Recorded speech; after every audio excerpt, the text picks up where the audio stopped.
नमस्कार छात्रों, मैं सुशील कुमार चौधरी। आज हम पृथ्वी हमारा आवास के दूसरे अध्याय ग्लोब के बारे में पढ़ेंगे। जैसे ही आप ये अध्याय खोलते हैं तो इसमें आप देखते हैं कि अध्याय के ऊपर के हिस्से में एक ग्लोब, एक गोल गेंद नुमा कोई वस्तु रखी हुई है। जो ग्लोब है ये कक्षा 7-6 में हमने पूर्व वर्ष में आपको पढ़ाई है, क्योंकि इस समय कक्षा 7 के लिए जो समय चल रहा है वह पूर्व अभ्यास का समय चल रहा है और उसमें अप्रैल माह में जो आपके पाठ्यक्रम है उसके अनुसार ये आपको पुनः अभ्यास कराया जा रहा है। इसमें ग्लोब किसे कहते हैं? पृथ्वी का छोटा एवं वास्तविक प्रतिरूप है जिस पर देश, महाद्वीप, महासागर, अक्षांश एवं देशांतर रेखाएं देखी जा सकती हैं और जिसे हम एक स्थान से दूसरे स्थान तक ले जा सकते हैं। ये है आपका ग्लोब। इसको आप अच्छी तरह से देख सकते हैं, ये ग्लोब है। उसके बाद आगे बढ़ते हैं। अक्ष क्या है? पृथ्वी के 2 अक्ष दिखाई दे रहे हैं, जैसा कि इस चित्र में ही आपको ये 2 कील हैं, एक नीचे दिखाई दे रही है, एक ऊपर दिखाई दे रही है। यही अक्ष हैं पृथ्वी की धुरी, जिन पर पृथ्वी झुकी हुई है और घूमती है। इन्हें हम अक्ष कहते हैं, पृथ्वी की धुरी। दूसरा है एक काल्पनिक रेखा, इसके बीचों बीच आपको दिखाई देगी ग्लोब, जो हमने आपको पढ़ा था उसमें। ये देखिए यहाँ पर है। इसमें ये ग्लोब के ऊपर गोल गोल जो हैं रेखाएं बनी हुई हैं। सबसे ऊपर लिखा हुआ उत्तरी ध्रुव और उसके बाद उसमें रेखाएं बनी हुई हैं और बीच में लिखा हुआ है विषुवत रेखा। एक काल्पनिक रेखा जो ग्लोब को 2 बराबर भागों में बांटती है, उसे विषुवत रेखा कहते हैं। ठीक है, ये विषुवत रेखा हो गई। और ये देखिए, इसमें यहाँ पर इस तरह से गोल दिखाया जा रहा है। इसे 2 बराबर भागों में बांट देती है पृथ्वी को। एक उत्तरी ध्रुव की तरफ उत्तरी गोलार्ध और नीचे दक्षिणी ध्रुव की ओर दक्षिणी गोलार्ध। और उसके बाद विषुवत रेखा के ऊपर जो आपको छल्ले नुमा रेखाएं गोल दिखाई दे रही हैं, इनको कहते हैं अक्षांश। जो इस विषुवत रेखा के समानांतर ही उत्तरी ध्रुव तक 90 रेखाएं और दक्षिणी ध्रुव तक भी 90 रेखाएं खींची जाती हैं। और जो ये विषुवत रेखा है, यहाँ पर इसको शून्य अक्षांश रेखा भी कहते हैं। इसके ऊपर हर एक रेखा एक अंश के साथ में ध्रुव की ओर जाती हुई होती है और प्रत्येक रेखा विषुवत रेखा से छोटी होती जाती है। प्रत्येक गोला उससे छोटा होता जाता है। इस प्रकार से यह है आपके 2 ध्रुव और उनके साथ साथ विषुवत रेखा के द्वारा 2 गोलार्ध, उत्तरी गोलार्ध और दक्षिणी गोलार्ध। इसमें गोलार्ध में आप देखेंगे यहाँ पर अपनी किताब में ये बीचों बीच एक रेखा है जिसको हम विषुवत रेखा कह रहे हैं और इसके ऊपर एक उत्तरी ध्रुव है यहाँ पर और नीचे दक्षिणी ध्रुव है। देखिए यहाँ पर। अब इसमें ताप के कारण इस पृथ्वी को हमने काल्पनिक रूप से 3 भागों में बांटा है। पहला भाग है विषुवत रेखा के ऊपर आप देखेंगे, जब कहीं पर भी आपको दिखाया जाएगा, देखिए यहाँ पर टॉर्च से जब सीधी रेखा पड़ती है तो बिल्कुल सीधा चित्र दिखाई देता है, लेकिन नीचे वाले टॉर्च से जब पड़ता है, वो चूँकि वह पेपर पीछे झुका दिया गया है तो वह गोला बड़ा दिखाई दे रहा है और उस पर लाइट कम दिखाई दे रही है। उसी कारण से विषुवत रेखा के ऊपर और उसके 23.5 ऊपर की ओर उत्तरी ध्रुव की तरफ, जिसको हम कर्क रेखा कहते हैं, और 23.5 दक्षिण ध्रुव की ओर, जिसे मकर रेखा कहते हैं। देखिए यहाँ पर लिखा हुआ मकर रेखा, कर्क रेखा।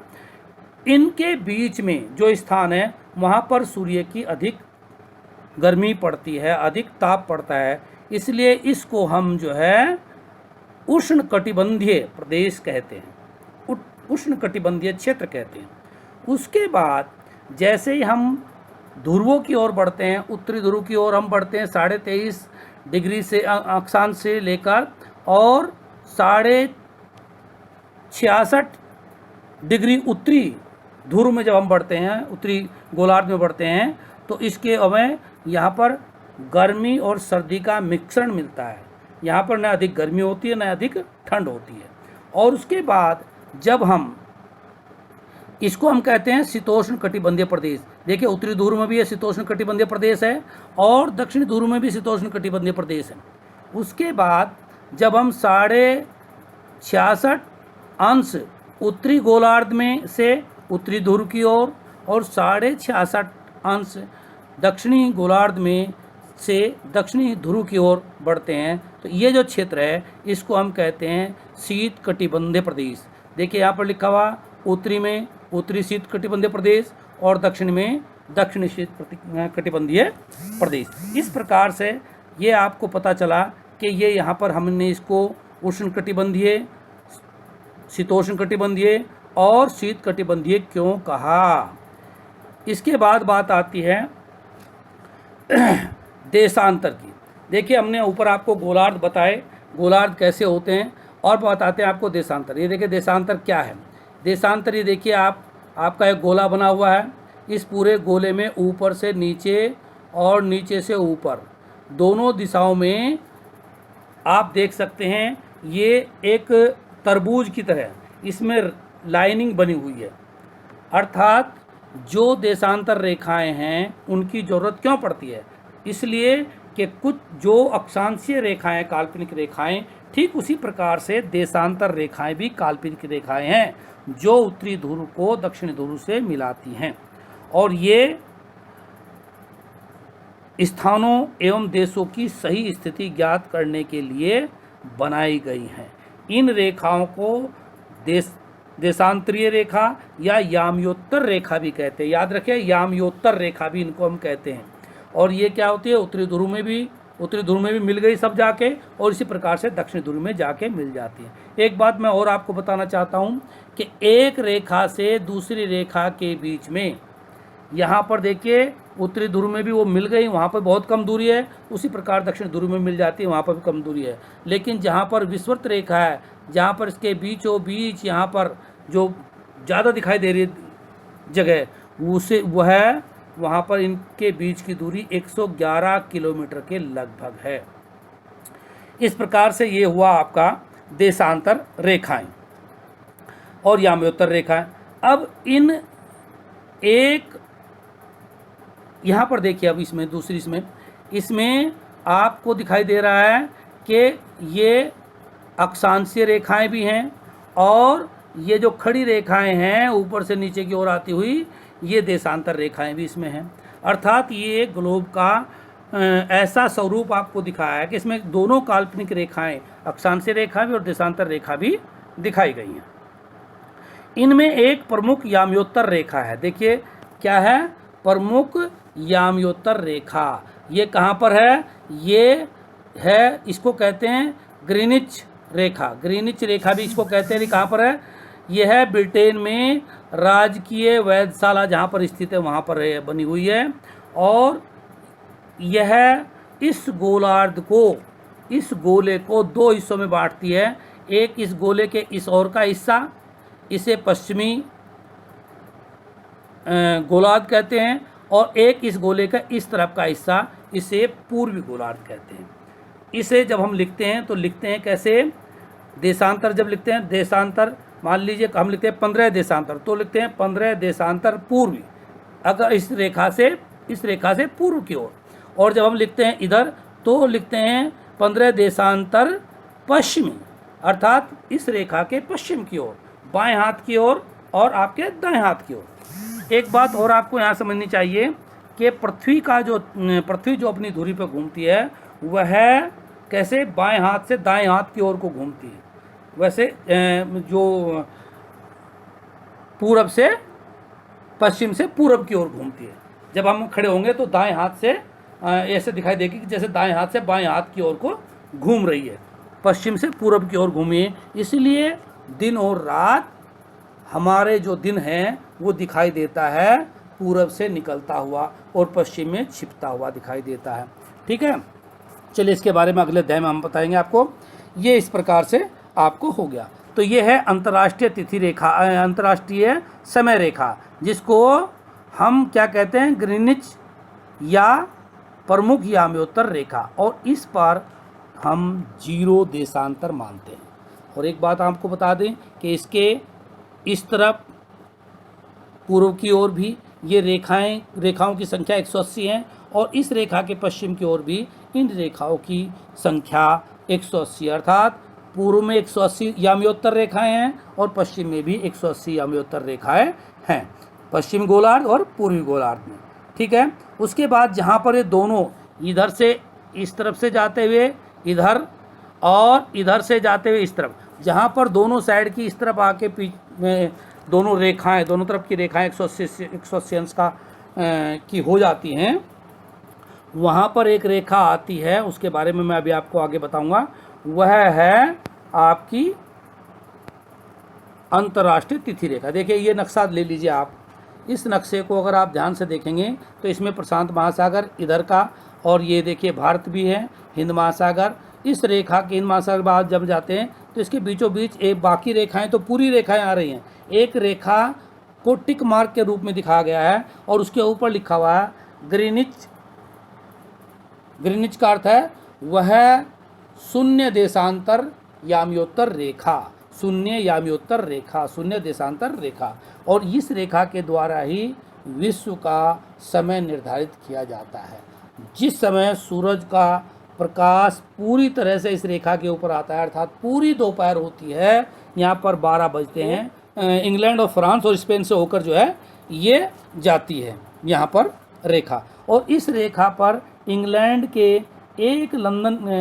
में लंदन के उस वैधशाला के ऊपर एक समय निर्धारित किया गया है, और उसके अनुसार ये समय होता है कि इससे आगे और इस रेखा से पीछे। आगे का मतलब है कि इधर समय आगे होगा। अगर हम यहाँ पर 12 बज रहे होंगे ग्रीनविच समय पर, तो आगे की तरफ जो है वहाँ पर 12 से ज़्यादा बज रहे होंगे, 12:30 बज रहे होंगे, 1 बज रहा होगा, 2 बज रहा होगा। वह जिस देशांतर पर जो देश है या जो स्थान है उसके हिसाब से समय बदलता जाता है।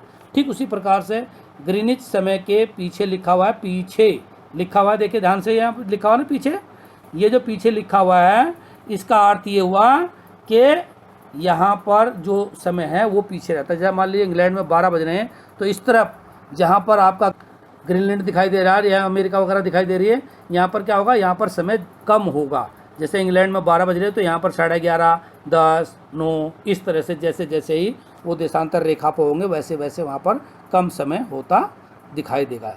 इसके बाद एक रेखा और आप देखेंगे सबसे लास्ट में लिखा हुआ है जहाँ पर अंतर्राष्ट्रीय तिथि रेखा। अंतर्राष्ट्रीय तिथि रेखा क्या है? यह वह रेखा है जिस रेखा को पार करने के बाद तारीख बदल जाती है। क्या बदल जाती है? तारीख बदल जाती है। देखिए यहाँ पर लिखा हुआ, इस रेखा के पीछे और इस रेखा के आगे।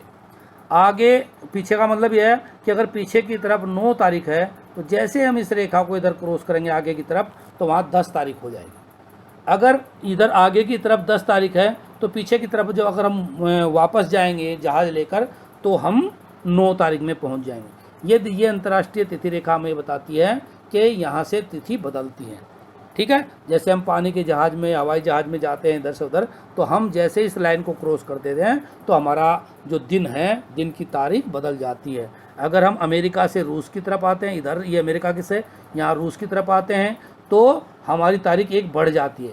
और जब हम रूस से अमेरिका की तरफ जाते हैं तो क्या होती है, एक तारीख पीछे हट जाती है। ये था ये समय। अब बात आती है देशांतर और समय। जैसा कि मैंने आपको पहले ही बताया था कि देशांतर देशों का अंतर बताते हैं। इसका समय से क्या संबंध है? देखिए, ग्रीनिच जो लाइन है जिसको हमने शून्य देशांतर कहा था, शून्य याम्योत्तर रेखा कहा था, वहाँ के बाद इस पूरी पृथ्वी गोलाकार है। तो आप समझ सकते हैं, आपको गणित में पढ़ाया गया होगा कि एक शून्य पर अधिकतम चारों ओर कितने अंश का कोण बना सकते हैं? 360 अंश का। तो इसका अर्थ हुआ कि पृथ्वी कितनी घूमकर कितने अंश आ सकती है? 360 अंश। और एक चक्कर लगाने में, दिन और रात बनाने में पृथ्वी को कितना समय लगता है? 24 घंटे। तो 24 घंटे से हम 360 को भाग कर देंगे और हमें पता चल जाएगा कि पृथ्वी एक अंश या एक यमयोत्तर रेखा से दूसरी यमयोत्तर रेखा पर जाने में कितना समय लेती है, वो मैं आपको पहले बता चुका हूँ, 4 मिनट का समय वह लेती है। और इसी के द्वारा हम एक देश से दूसरे देश के समय के बारे में गणना कर सकते हैं। अब आता है मानक की ज़रूरत क्यों पड़ती है। देखिए, किसी भी एक बड़े देश में हर काम समय से होता है। रेलगाड़ियों का समय से आना, हवाई जहाज़ का समय से आना, स्कूल का समय से खुलना, ऑफिस का समय से जाना। यदि कहीं पर भी किसी भी देश में यामयोत्तर समय, मानक समय तय नहीं किया जाएगा तो ये निश्चित करना मुश्किल हो जाएगा कि कौन गाड़ी किस समय चलेगी, कौन हवाई जहाज़ कहाँ जाएगा, कौन ऑफिस कहाँ पर किस समय खुलेगी। इसलिए प्रत्येक देश में अपने देश के बीच की एक किसी रेखा को अपने देश के लिए यामयोत्तर रेखा मान लिया है। इसी प्रकार से हमारे देश में भी हमारे देश के इलाहाबाद शहर के पास से होकर जाने वाली 82.5 अंश पूर्वी गोलार्ध में जो रेखा जाती है 82.5 पूर्वी गोलार्ध से, वह इलाहाबाद के पास से होकर जाती है, उसे भारत का मानक यामयोत्तर कहा जाता है और उसी के आधार पर भारत का समय तय किया जाता है। धन्यवाद बच्चों। इस प्रकार से ये पूरा अध्याय आपका खत्म हुआ। अब आप इस अध्याय से संबंधित मैं क्वेश्चन अभी आपको भेज रहा हूँ, उन क्वेश्चनों के आंसर देंगे।